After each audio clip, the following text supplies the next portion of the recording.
Today on BRStv Reef FAQs, we answer, what is really the best way to mix your reef tank salt mix? There is an answer. Hey, I'm Ryan, your host of BRStv Reef FAQs. Today we're getting to the bottom of how to properly mix your salt, something that new reefers ask all the time, and I gotta tell you, some of the most experienced reefers out there are probably not doing this optimally. I'll openly share that the BRS team is in that bucket. So what can you expect by mixing it properly? Well, way less precipitate and crust in your container, stable initial levels, and presumably fish and coral health benefits associated with not dosing undissolved salts to the tank. I think it's safe to assume that exposing fish gills and coral tissue to undissolved salts isn't beneficial, even if it's not immediately toxic. Keep in mind that what we're describing here today is not the bare minimum to not kill anything, which is kind of the standard a lot of reefers have implemented over the years, mostly because the data wasn't out there to know any better. But when someone asks what's the best, they're asking for best practices, not bare minimum. So today is what we believe to be the best practice for mixing salt. For those of you who watch us every week, Randy's actually been doing all kinds of salt mixing experiments over the last few months. This video is essentially the compilation of many of those findings, and there'll probably be more coming, so keep an eye out as this story progresses. The first thing I'll share is we actually learned you should follow the instructions in the bucket. They're there for a reason. All of these salts come from different sources of mined, evaporated, or purified synthetic salts, have different levels of major elements, and some potentially have chelators and clarifiers, all of which can and will change how the salts mix up. Well, all of them will support marine life. They're not all the same, and all those potential variants do matter, particularly when mixing, something we found to be absolutely true. I will say that some are less dependent on exactly following the instructions on the bucket than others, but if you're looking for the correct answer to this question, the manufacturer is the best place to start. So the advice we're giving here is general, not specific to each salt. The first question, of course, is how long do you need to mix it? We asked the reefing community over at Reef to Reef how long they mix their salt, and I have to say the answers were all over the place. But 29% or nearly a third said an hour or less. But another third says 12 hours or more, so which one is right? Well, in our experiment of unheated water with 2 prop-driven power heads in a 20-gallon tank, that answer ranged from about 7 hours to many of the salts not even fully dissolved in 24 hours. There was a remarkable difference between some. I think a lot of people might be surprised by the results because the bin might look dissolved in minutes to an hour, but there's a big difference between looking in a brute trash can in a basement or garage and judging clarity there and doing it in a well-lit, controlled environment with a reference solution. Considering many of the salts we mix were not fully homogenized or dissolved at 24 hours, I guess the best rule of thumb is probably longer than that, and I'd suggest 48 hours is one of the best standards to meet. However, again, they're all different in material source, levels, and potential additives, and of the 8 we tested, some did dissolve faster than others. So if that's valuable to you, these were the options which we felt did dissolve in less than 24 hours.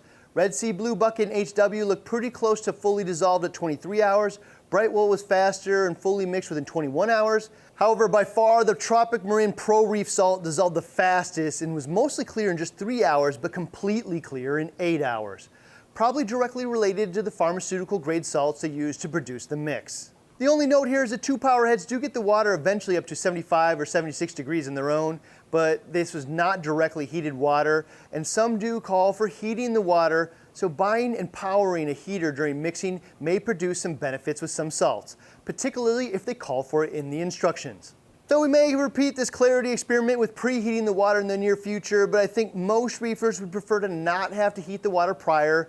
Not only does it add cost, maintenance, and more failure points with potential exposed heaters when the bin is drained, but preheating the water prior to adding the salt just adds more time and more work, which is less than desirable for most reefers. That brings up the next question. Do you need to heat or keep the water mixed with flow during storage? Again, there isn't a one-size-fits-all answer to this one.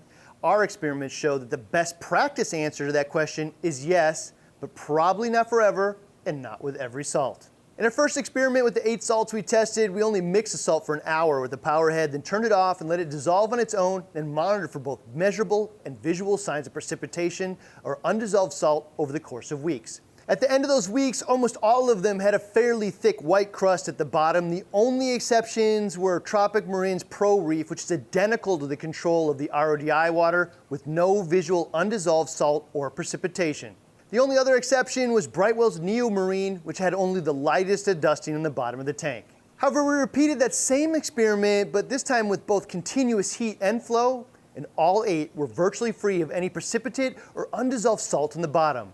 Even when we pulled the plug on the heat and flow weeks later, almost all of the salts remained mixed without any of the white crust. So it doesn't seem like they actually need to be continuously heated or mixed, so the obvious question is, was it the heat or the flow in the beginning? So we repeated the experiment again with no heat, but for mixing for 24 hours straight and then pulling the plug on flow. For most of the salts, 24 hours of flow and mixing actually seemed to be enough for a majority of the salts, showing no signs of precipitation for weeks. Again, pumps and small glass boxes do add some heat on their own.